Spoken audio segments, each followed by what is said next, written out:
한일 정상 간의 의미 있는 외교 행보가 있었습니다. 히로시마 원폭 현장을 한일 정상이 나란히 참배를 한 겁니다. 특히 원폭 투하로 한국인 피해자들이 묻혀 있는 위령비에 한일 정상이 나란히 참배를 했습니다. 이것은 매우 의미 있는 일입니다.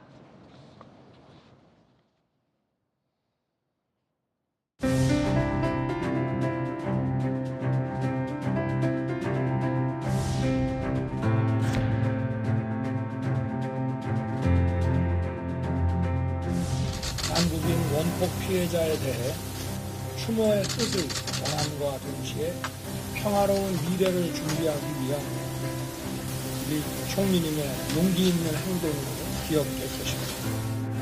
정부와日韓両国の関係においてまた世界の平和を守る上において大変重要なことであったと感じています。本当平和を感じました。今まではちょっとあれだけど、なんかね、すごく嬉しかったです。みんな在日の人を、あ、よかった、嬉しいって言ってました。 자, 이 장면 굉장히 특히나 이제 한국인 원폭 피해 희생자 가족들에게는 의미 있는 장면이 아닐 수가 없을 텐데요. 어떻게 보십니까? 저는 이번 윤석열 대통령의 방일 과정에서 백미는 저 장면이었다고 저는 생각합니다. 저 히로시마 그 조선인 징용자 위령비는 일본이 세운 게 아닙니다. 우리 동포들이 저때 2만 명 넘게 희생된 주로 이제 징용공으로 끌려간 분들이 희생이 됐어요. 히로시마가 군수공업지대였기 때문에. 그분들의 넋을 기리기 위해서 자체적으로 만들었는데 1998년도 이전에는 저게 히로시마 공원 안에 없었어요. 바깥에 방치되어 있었습니다. 못 들어갔습니다. 그거를 김대중 대통령 들어서 한일 관계가 좀 개선되면서 히로시마 공원 안에 드러났는데 여태까지 일본의 어느 누구 고위 정치인도 저 유령비에서 고개를 숙이고 인사한 적 없습니다. 한 명도 없었습니다. 없었습니다. 히로시마가 지역군 기시다 저 총리도 본인이 개인적으로 가서 참배한 적 없을 거예요. 그렇기 때문에 우리가 대통령이 저길 꼭 가셔야 되는 건데 혼자 가서는 또 의미가 없어요. 저거는 반드시 기시다 총리를 같이 데리고서 같이 갔어야 되는 겁니다. 그것이 이번에 실현된 것에 대해서 저는 너무나 기쁘게 생각하고 저거는 지금 우리 그 지난 징용공으로 끌려간 우리 제일 동포들의 한을 풀어주는 거였거든요. 그래서 저 동포들이 저렇게 울리면서 강격하는 겁니다. 굉장히 의미가 있는 거예요. 그리고 동시에 기시다 총리에게도 좀 감사하다는 말씀을 드리겠어요. 저걸 이렇게 쉽게 결단 내릴 수 있는 문제는 아닙니다. 일본에는 어느 고위 정치인도 저 묘소에 가서 어떻게 보면 저게 이제 한국인들이 일본에 의해서 피해를 봤다는 거를 인정하는 것이 되거든요. 우리 입장에서는 가해자인 일본이 사죄하는 모습입니다. 저게 우리는 그렇게 해석을 해야 돼요.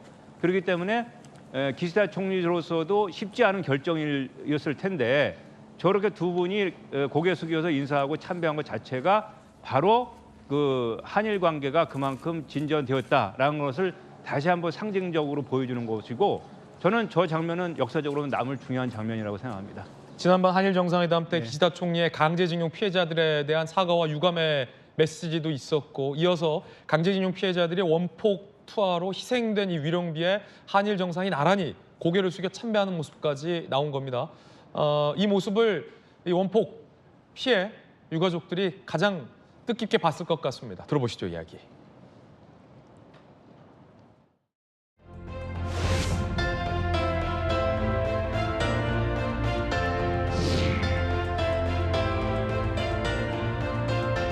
대통령으로서 우리 동포가 이런 슬픔과 고통을 겪는 그 현장에 여러분의 고국이 함께하지 못했다는 것에 대해서 정말 깊은 사과를 드리고 선배 영령들에게 저 세상에서 만나게 되면 대통령이 오셨다고 자랑스러이 보고하겠습니다.